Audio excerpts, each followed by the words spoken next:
Hi, I'm Dave Schiffer with the Champaign Aviation Museum. I'm one of the B-25 pilots here. I'm in the nose of our B-25, the Champaign Gal, and this is the bomb site.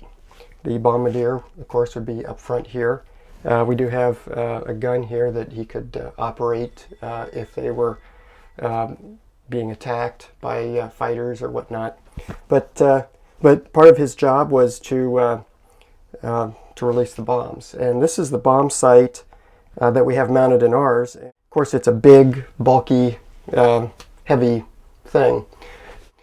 During the Doolittle Raid, they had to fly these off of the carrier, the Hornet, and all of the weight, all of the unneeded weight, I should say, all of the unneeded weight had to go. They had to get these things off in like 400 feet. So they took out the bomb sites, and they replaced it with a very basic, rudimentary type of bomb site.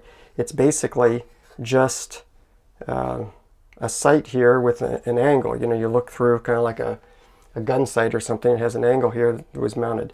Now, the regular bomb site adjusts for altitude and wind and speed and a bunch of other things to try and get the bomb that is falling from a certain altitude down to the right spot. This is some sort of calculation, I guess, on your speed, and you're just kind of getting a general look. But anyway, this was used for the Doolittle Raid, and this is what was normal. So just interesting, the history there, and what they used because they had to.